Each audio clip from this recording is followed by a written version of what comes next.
kanan lagi boleh? Boleh ke sini kakak-kakak dikit kita minta itunya. Oke ya, siang semuanya. Dulu ya teman-teman. Ocanya boleh di depan sekalian karena tadi udah dibolehkan. Biar rahasia. Ya, boleh. Teman-temannya yang lain. Siap. Ocha, nih tadi udah ketemu wakil presiden ya. Apa perasaannya? Pastinya perasaan saya dan tim saya sangat senang karena diundang oleh Terima kasih dulu di sini. Terima kasih. Siap, nggak apa-apa Bu. misi. Siap, terima kasih. Habis dari sini mau kemana lagi? Pastinya perasaan saya dan tim saya sangat senang karena diundang oleh Wakil Presiden Indonesia. Ya, ini menjadi suatu harapan dan semangat bagi kami untuk terus melangkah maju dan berkembang. Di dalam tadi bahas apa aja, Cak? Bisa ceritain nggak Ocha? Baik, tadi di dalam kami diberi motivasi sama Pak Wapres untuk terus belajar dan berprestasi. Tadi kami diberi motivasi dan tips and trick juga bagaimana caranya nanti untuk berpublic speaking ataupun untuk berdebat di muka umum. Yang diatur dalam pasal 9 ayat 3 U14 2025 menurut Mahkamah baru akan terjadi. Mahkamah Konstitusi menolak permohonan uji materil Undang-Undang Nomor 3 Tahun 2022 tentang Ibu Kota Negara. Hal itu dinyatakan dalam sidang putusan di Gedung Pleno MK dan dipimpin langsung Ketua MK Soehartoyo. MK juga menegaskan saat ini Jakarta masih menjadi Ibu Kota Negara. Menurut Hakim Konstitusi Adis Kadir, pemindahan Ibu Kota Negara dari Jakarta ke IKN harus disertai dengan keputusan Presiden. Atas dasar tersebut, MK menilai permohonan pemohon tidak beralasan. Dalam konteks pemindahan ibu kota negara dalam Undang-Undang 2 tahun 2024 Junto Undang-Undang 151 tahun 2024 terdapat ketentuan mengenai pemindahan ibu kota negara Kesatuan Republik Indonesia, yaitu tergantung pada saat ditetapkannya keputusan Presiden mengenai pemindahan ibu kota negara Kesatuan Republik Indonesia dari Provinsi Daerah Khusus Ibu Kota Jakarta ke Ibu Kota Nusantara. Amar putusan mengadili menolak permohonan pemohon untuk seluruhnya.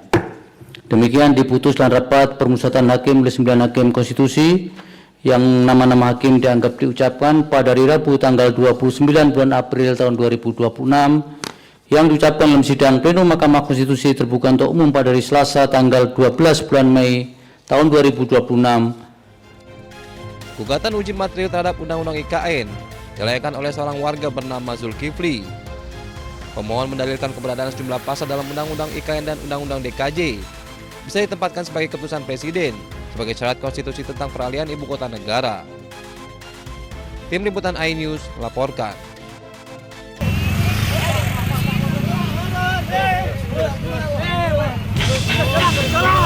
Ributan antara sopir angkutan kota dan mobil pribadi ini terjadi di kawasan Jalan Surya Kencana, Cibadak, Kabupaten Sukabumi. Bahkan keduanya terlihat bersih tegang hingga nyaris baku hantam di tengah arus lalu lintas yang cukup padat. Warga sekitar berada di lokasi kejadian berupaya melerai keduanya agar situasi tidak semakin memanas.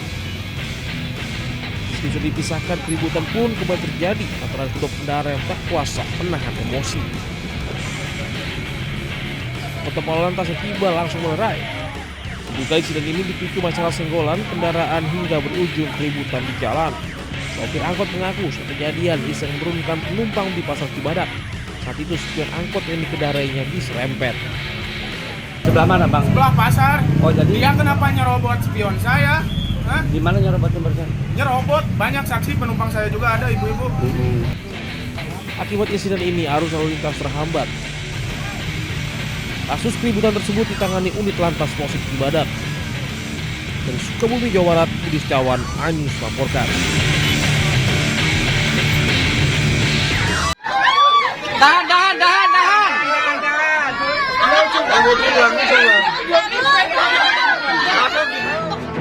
Warga Kelurahan Kesunean, Kecamatan Lemah Wungku, Kota Cirebon, Jawa Barat dikejutkan dengan munculnya seekor ular berukuran besar dan panjang tiba-tiba masuk dan menyelinap di sela-sela plafon rumah warga. Sontak pemandangan tersebut membuat warga heboh dan segera melaporkannya ke Damkar setempat. Lokasi sempit dan berada di ketinggian membuat petugas kesulitan untuk menjinakkan satwa melata itu. Terlebih ular sanca dengan panjang 6 meter dan berat 30 kg itu agresif dan melilit ke kayu-kayu yang ada di sekitarnya.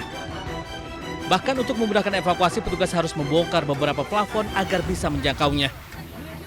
Diperlukan waktu sekitar 20 menit hingga akhirnya ular tersebut dapat dievakuasi secara aman. Selanjutnya ular kemudian dibawa ke Mako Damkar untuk kemudian dilepas liarkan ke habitat aslinya. Dari Cirebon, Jawa Barat, Mahardika News melaporkan.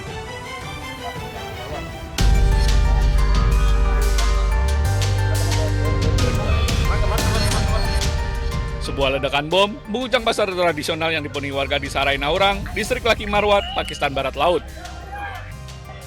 Ledakan terjadi di pusat keramaian pasar utama kota, menewaskan sedikitnya 9 orang dan melukai puluhan lainnya.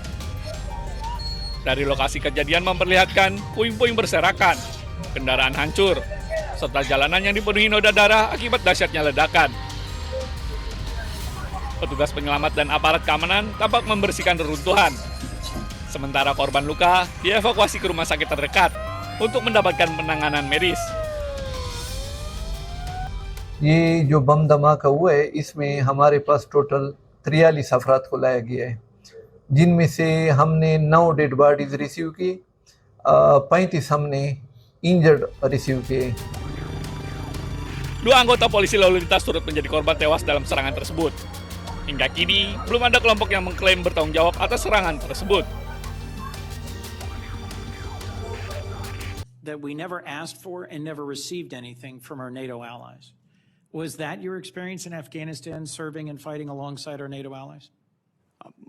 I've written extensively about that, and the vast majority of my experience was frustration with the limits of what those troops were able to do because of the political caveats, rules of engagement, and limits that came from their But capitals. you don't doubt or question that about a third of all the combat casualties in our war in Afghanistan were our NATO partners and allies. I would have to go back and check that number, but I take your word for it. Let me just assert that hundreds and hundreds of service members from, as you put it, Australia and the United Kingdom, as well as many other of our allies, served, fought, and died alongside us. I just think it's so foolish. Here we are in a committee in the United States Senate, 74 days in, and you're talking about strategic loss.